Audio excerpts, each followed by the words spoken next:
السلام علیکم ورحمۃ اللہ وبرکاتہ۔ بسم اللہ الرحمن الرحیم۔ آج آپ کے لیے ایک بہت ہی پیاری ویڈیو لے کر آئے ہیں۔ میں اور محمد، یہ میرا چھوٹا بیٹا، یہ تو بچوں کے لیے ایک بہت ہی پیاری ویڈیو ہے،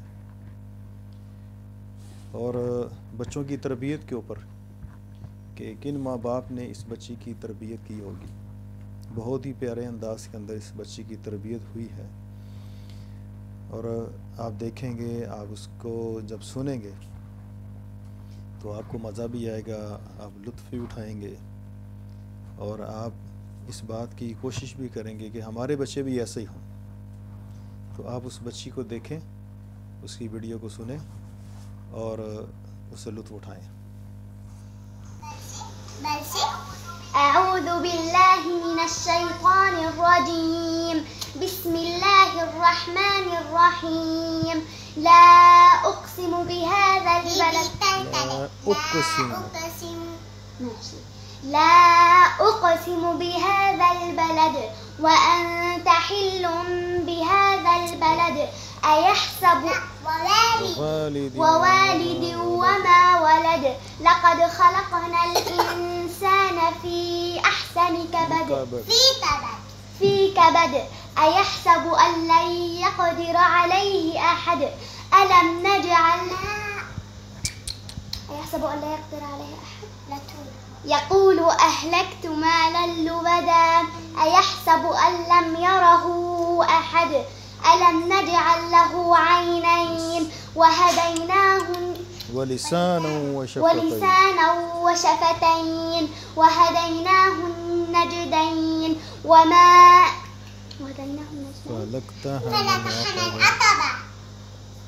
فلاقتحم العقبة وما أدراك ما العقبة فك رقبة أو إطعام في يوم ذي مسغبة يتيما ذا مقربة أو مسكينا ذا متربة ثم كان من الذين آمنوا وتواصوا بالصبر وتواصوا بالحق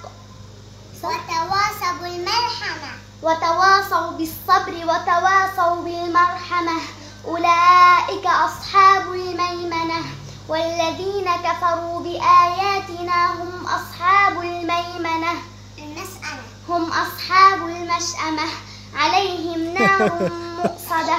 اس کو سزا دے رہی ہے، دیکھو بس ماشاءاللہ ماشاءاللہ۔ عليهم نار مؤصدة۔ کیوں جی؟ میرے خیال میں سب کو مزہ آیا اس کا، ہمیں بھی ماشاءاللہ بہت مزہ آیا الحمدللہ۔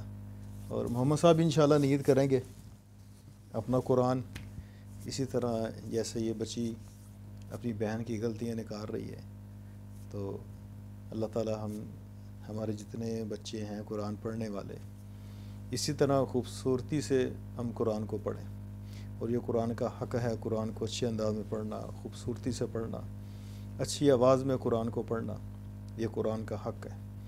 اور قرآن کا جو پیغام ہے اس کے عمر زندگی گزارنا، قرآن کے پیغام کو سمجھنا، یعنی قرآن صرف یہ ایک عربی کی کتاب نہیں ہے، بلکہ اللہ کا کلام ہے، یہ اللہ کا پیغام ہے۔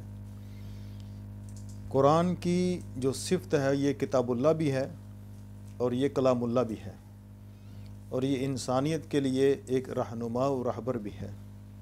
تو قرآن ہمیں اصول زندگی سکھا رہا ہے، زندگی گزارنے کا طریقہ سکھا رہا ہے۔ تو خود بھی قرآن پڑھیے، اپنے بچوں کو بھی قرآن کی تعلیم دیجیے۔ دنیا تو مقدر ہے، لیکن آخرت یہ مقدر میں نہیں بلکہ محنت کے اوپر ہے۔ تو اللہ تعالی ہمیں اس کا حریص بنا دے۔ السلام علیکم ورحمۃ اللہ وبرکاتہ۔